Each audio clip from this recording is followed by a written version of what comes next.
அனைவருக்கும் வணக்கம். இப்போ ஏலக்காய் செடியில் வந்து வேர் பிரச்சனை வந்து அதிகமாக இருக்குது. சில செடிகள்லாம் பார்த்தா செடி நல்லா ஹெல்த்தியாக இருக்கும். போய் தோண்டி பார்த்தோம் அப்படின்னா அங்கே வேர் பிரச்சனையாக இருக்கும், வேரே இருக்காது. அதை வீடியோலாம் உங்களுக்கு நான் போடுறேன். நிறையா நாங்கள் போய் பார்க்குற ஃபீல்டில் வந்து அந்த மாதிரி பிரச்சனை. அதே மாதிரி பூ செட்டிங்ஸ் ஆகலை, காய் வெயிட் கிடைக்கல அப்படிங்கிறத நம்ம சொல்கிறோம். ஆனால் ஒவ்வொரு மாதமும் நம்ம மருந்தும் உரமும் அதுக்கு அடிச்சுக்கிட்டே தான் இருக்கோம், கொடுத்துக்கிட்டே இருக்கோம். ஆனால் இருந்தாலும் ஏன் அது வரமாட்டேங்குதுன்னு நிறைய பேர் யோசிக்கிறது இல்லை.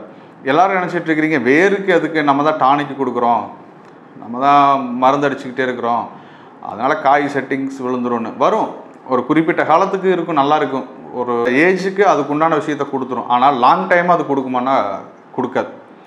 அப்போ உங்களுக்கு அதிக வேர் வளர்ச்சி வேணும் அப்படின்னா நீங்கள் வந்து நம்ம ஜைட்டானிக் எம்மை வந்து நீங்கள் பயன்படுத்தலாம். நீங்கள் ஜைட்டானிக் எம்மை வந்து கம்பல்சரி மாதம் கொடுக்கணும். நீங்கள் வேர் வளர்ச்சிக்கு மட்டும் கொடுக்கணுன்னா ஜைட்டானிக் எம் பேரலுக்கு 1/2 கிலோ வச்சு கொடுத்தீங்கன்னா நல்ல வேர் வளர்ச்சி உங்களுக்கு கிடச்சிக்கிட்டே இருக்கும். அதாவது ஒரு நீங்கள் மருந்து கூட, இப்போ நீங்கள் ரசாயனம் உரங்கள் பயன்படுத்துகிறீங்கனாலும் ஜைட்டானிக் எம் அது கூட சேர்ந்து கொடுக்கலாம். பேரலுக்கு 500 கிராம் கொடுத்தீங்கன்னா நல்ல வேர் வளர்ச்சி எப்பவும் போல் இருக்கும். உங்களுக்கு வேர் வளர்ச்சி வந்துட்டாவே அடுத்தடுத்து பூ கொட்டுறது, காய் ஊறுறது, அதே மாதிரி அதை நீங்கள் கொடுக்குற விஷயம் அல்லது மண்ணில் இருக்கிற விஷயத்தை ப்ராப்பராக எடுத்து கொடுக்கறதுக்கு நீங்கள் பேரலுக்கு 1/2 கிலோ கொடுக்கலாம்.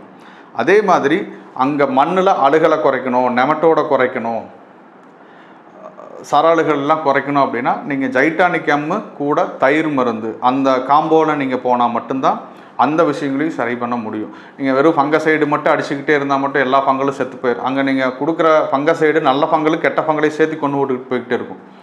ஆனால் நீங்கள் திருப்பி நல்லதை கொண்டுக்கிட்டே இருக்கிறீங்க, நல்ல விஷயத்த மண்ணில் டெவலப் பண்ணாமே நம்ம போய்கிட்டு இருக்கிறோம். அதனால தான் இவ்வளோ பிரச்சனை.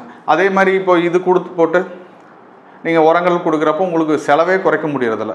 ஒரு ஃபங்கசைடு, ஒரு இன்செக்ட்சைடு, அதுக்கு ஒரு டானிக்கு, பூ எடுக்கிறதுக்கு ஒரு டானிக்கு, பூ பிடிக்கிறதுக்கு, காய் ஊறுறதுக்கு ஒரு டானிக்கு, காய் பெருவெட்டுக்கு ஒரு டானிக்கு அப்படின்னு நீங்கள் போட்டு அடிச்சுக்கிட்டே தான் இருக்கிறீங்க. ஆனால் மண்ணை சரி பண்ணாமல் மண்ணில் இருக்கிற சத்துக்களை செடிக்கு பயன்படுத்தி கொடுக்காம இது எதுவுமே நடக்க போகிறதில்ல. அப்போ அந்த மாதிரி நடக்கணும் அப்படின்னா நீங்கள் வந்து நல்ல உரங்கள், நல்ல நுண்ணுயிர் உரங்களை தான் பயன்படுத்தணும். அப்போ இது பயன்படுத்துகிறப்ப நீங்கள் கெமிக்கல் உரங்களை குறைச்சிக்கலாம். ஏன்னா நம்ம மண்ணில் அந்த அளவுக்கு மண்ணில் இருக்குது, அதை எடுத்து நம்ம பயன்படுத்திக்க தெரியாமல் செலவு மேலே செலவு பண்ணிக்கிட்டு இருக்கிறோம். நீங்கள் வேர் வளர்ச்சிக்கு அப்படிங்கிற பட்சத்தில் நீங்கள் பேரலுக்கு 1/2 கிலோ ஜைட்டானிக் எம் மாதம் நீங்கள் எந்த உரம் கொடுத்தாலும் அது கூட நீங்கள் கலந்து பண்ணுறப்போ உங்களுக்கு நல்ல வேர் வளர்ச்சி கிடைக்கும். அதுவே நெமட்டோடு இன்னும் எனக்கு நல்ல ரிசல்ட் வேணும் அப்படின்னு நினச்சிங்கன்னா பேரலுக்கு 1 கிலோ ஜைட்டானிக் எம் நீங்கள் பயன்படுத்தலாம். அப்போ 1 கிலோ நீங்கள் பயன்படுத்துகிறப்போ இதுலேயே உங்களுக்கு கார்பன், பொட்டாசு எல்லாமே இருக்குது. அப்போ உங்களுக்கு வந்து நீங்கள் ரசாயன உரங்களை 75% நீங்கள் தாராளமாக நிறுத்தலாம். அப்படி நிறுத்துகிறப்போ உங்களுக்கு செடியும் நல்ல ஹெல்த்தியாக இருக்கும், உங்கள் செலவுகளும் குறையும். இதில் செலவுன்னு நீங்கள் நினைக்க வேண்டாம், உங்களோட ரிசல்ட்டில் நீங்கள் கம்பேர் பண்ணி பாருங்கள். உங்களோட செலவு என்ன, உங்களோட அவுட்புட் என்ன அப்படிங்கிறத கம்பேர் பண்ணி பாருங்கள்.